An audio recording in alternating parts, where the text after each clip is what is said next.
Assalamu alaikum wa rahmatullahi wa barakatuh. Bienvenue sur notre chaîne dédiée à toutes les personnes qui souhaitent apprendre à lire le Coran, améliorer leur récitation, comprendre ses versets et se rapprocher d'Allah. Aujourd'hui, nous allons découvrir ensemble une sourate que nous récitons plusieurs fois par jour, la sourate Al-Fatiha. Mais vous êtes-vous déjà demandé ce que signifient réellement les paroles que vous récitez dans chacune de vos prières? Pourquoi cette sourate est-elle appelée Al-Fatiha, c'est-à-dire l'ouverture? Pourquoi est-elle si importante dans la prière et surtout que nous enseigne réellement chaque verset de cette magnifique sourate? Dans cette vidéo, nous allons prendre le temps de comprendre Al-Fatiha verset par verset avec des explications simples et accessibles, afin que lorsque vous la réciterez dans votre prochaine prière, vous ne récitiez plus seulement des mots en arabe, mais que votre cœur comprenne ce que votre langue prononce. Alors, prenez quelques minutes avec moi, ouvrez votre cœur et découvrons ensemble le magnifique message de Sourate Al-Fatiha. Bismillahi ar-Rahmani ar-Rahim. Commençons. الحمد لله رب العالمين الرحمن الرحيم مالك يوم الدين. Sourate Al-Fatiha, Sourate Al-Fatiha, premier chapitre du Coran avec 7 versets, est la sourate la plus récitée par les musulmans car elle est obligatoire dans chaque unité de prière, reqa. Elle résumait l'ensemble du message coranique. Louange à Allah, Seigneur des mondes, reconnaissance de sa miséricorde, affirmation de sa souveraineté au jour du jugement, déclaration d'adoration exclusive et demande de guidance vers le droit chemin. Surnommée Al-Kitab, Al-Kitab, la mère du livre, et Sabr al-Masani, les 7 versets répètent, elle est à la fois une prière, une invocation et un pacte entre le serviteur et son Seigneur.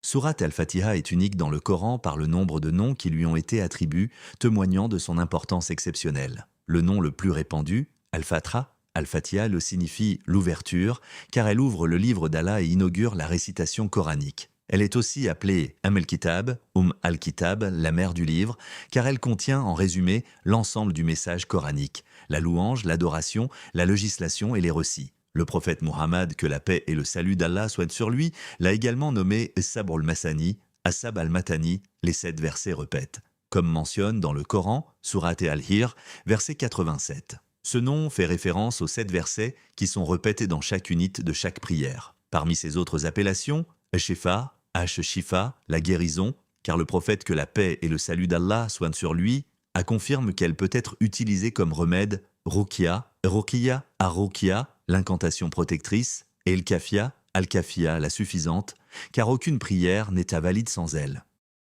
Le Coran commence par le nom propre, unique et personnel de Dieu, Allah. Au nom d'Allah signifie qu'un musulman commence sa récitation en cherchant l'aide d'Allah. Allah est le Dieu de l'humanité qui est le seul digne d'adoration. Personne d'autre ne peut s'appeler Allah. Allah est le Seigneur le tout miséricordieux, Ar-Rahman, dont la miséricorde s'étend à toutes les créatures. Il est aussi essentiellement très miséricordieux, Ar-Rahim, envers les fidèles. Allah mérite d'être loué pour la perfection de ses qualités, de ses dons matériels et de ses bénédictions spirituelles. Pour cela, les gens doivent le louer pour tout ce qu'il leur a donné. Lui seul mérite cela. Il est le Seigneur des mondes, ce qui signifie qu'il a créé tout ce qui existe en le maintenant à chaque instant. Il est le Seigneur qui alimente la vie des croyants de foi et de bonnes œuvres.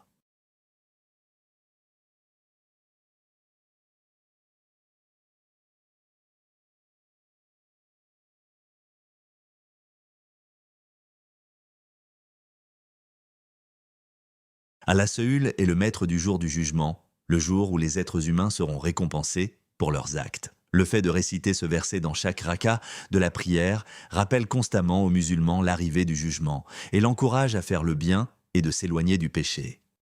Nous t'adorons seul, et c'est toi, seul, dont nous implorons le secours. Tout repose sur toi. Le verset nous dit qu'un musulman n'est pas autorisé à accomplir des actes d'adoration, comme la prière et demander de faire l'impossible et demander de l'aider à une personne autre qu'Allah. Le verset relie le cœur à Allah et le purifie de l'orgueil et du désir de se vanter. Guide-nous et montre-nous le droit chemin, et facilite-le pour nous. Rends-nous fermes jusqu'à ce que nous te rencontrions. Le droit chemin est l'islam, le chemin clair qui plaît à Allah et mène au paradis montré par Mohammed, le dernier prophète d'Allah. Un esclave d'Allah ne peut être heureux et prospère qu'en le suivant, le droit chemin.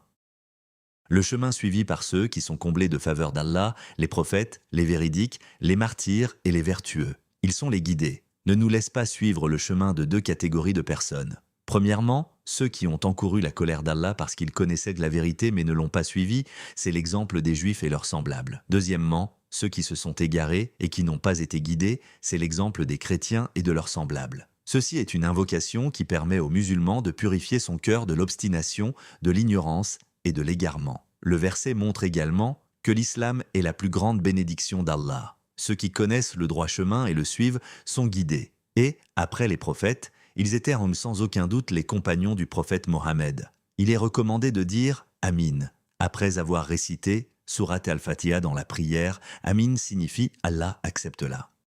Et voilà, nous arrivons à la fin de notre découverte et de notre réflexion autour de la Surat al-Fatiha. J'espère qu'après cette vidéo, vous ne regarderez plus ces 7 versets de la même manière. La prochaine fois que vous vous tiendrez debout pour prier et que vous réciterez Al-Fatiha, ne récitez pas seulement les mots, prenez un instant pour réfléchir à leur signification et laissez votre cœur se connecter à ce que vous dites. Car lorsque nous comprenons le Coran, notre récitation devient bien plus que de simples paroles prononcées par notre langue.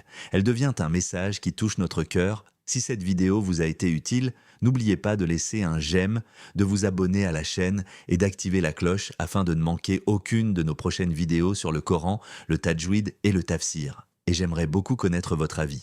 Quel verset de la sourate Al-Fatiha vous a le plus touché? Et pourquoi? Écrivez votre réponse dans les commentaires. Qu'Allah fasse du Coran la lumière de nos cœurs, notre source de guidée et notre compagnon tout au long de notre vie. Jazakum Allahu khayran de m'avoir regardé.